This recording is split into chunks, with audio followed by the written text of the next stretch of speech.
Good morning. Hello India.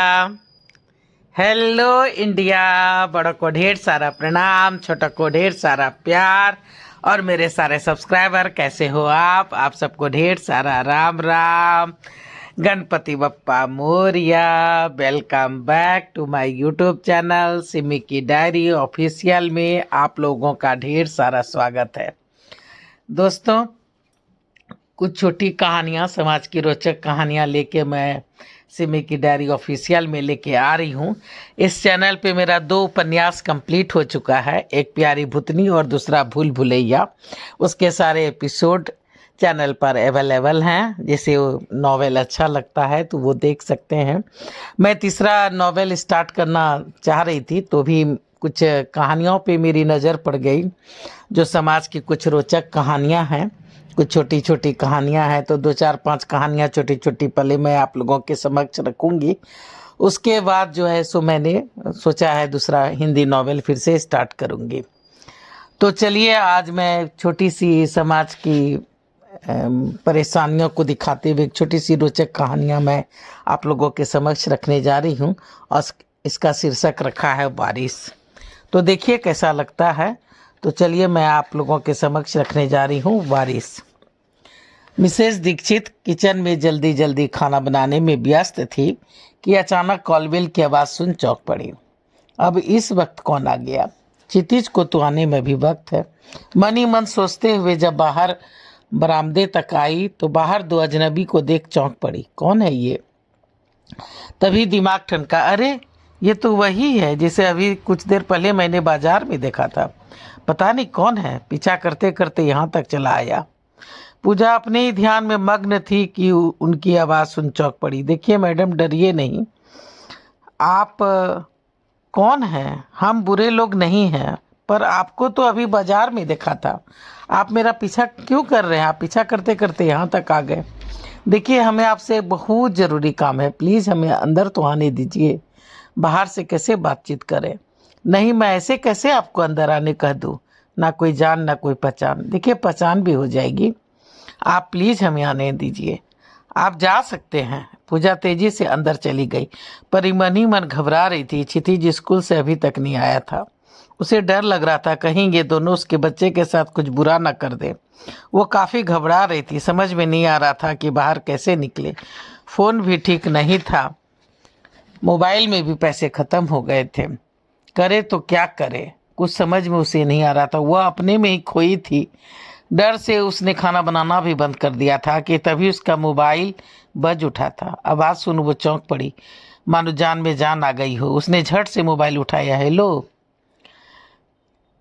Hello. हाँ hello madam, हम ही बोल रहे हैं बाहर से।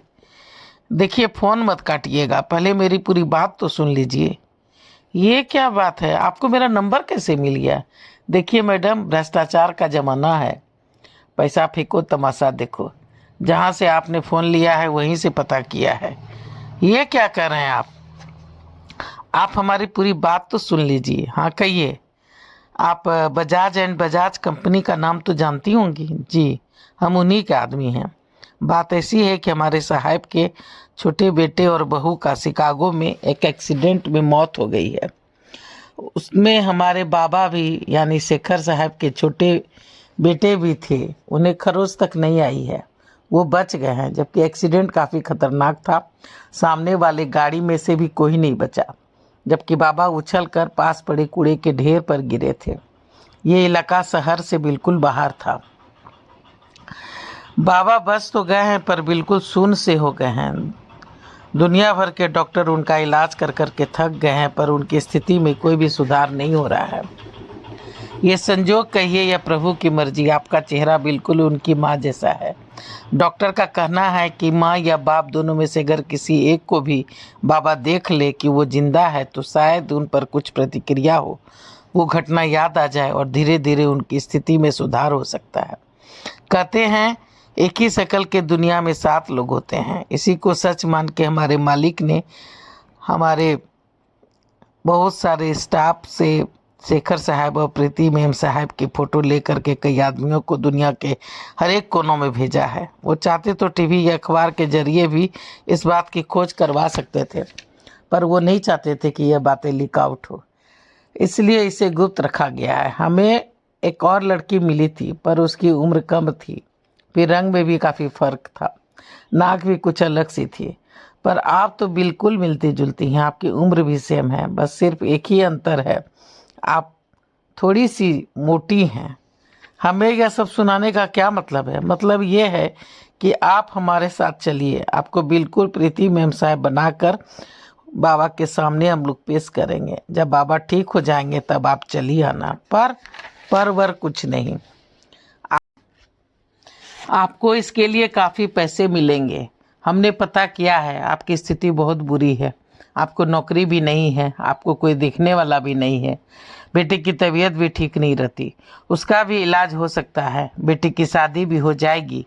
आप सोच समझ लीजिए, अगर परिवार में से कोई बड़ा हो तो उससे सलाह मशवरा कर लीजिए। हम आपको कुछ दिन का वक्त दे रहे हैं, इस बीच आप हमारे देखरेख में रहेंगी। आगे आप खुद समझदार हैं। आप मुझे धमकी दे रहे हैं? नहीं नहीं, मैं तो बस आपकी मदद करना चाह रहा हूँ, बदले में हमारी भी मदद हो जाएगी। ठीक है, मुझे सोचने का वक्त चाहिए। जी धन्यवाद। पूजा बेचैनी से चहलकदमी करने लगी, क्या करे क्या न करे। वैसे भी ये लोग खतरनाक लग रहे हैं, कहीं क्षितिज के साथ कुछ न कर दे। नहीं नहीं, हे प्रभु, कुछ समझ में नहीं आ रहा है, कौन हैं ये लोग। तभी मम्मी मम्मी, तभी क्षितिज की आवाज़ सुन उसकी जान में जान आ गई। जल्दी से दरवाज़ा खोला, उसे अंदर ले लिया। क्या हुआ? क्या हुआ मम्मी, तुम इतनी घबराई हुई क्यों हो? कुछ नहीं बेटा, तुम फ्रेश हो जाओ, मैं पराठा सेकती हूँ। क्या बात है, बताओ ना। दीदी ठीक है ना? हाँ बेटा, दीदी ठीक है।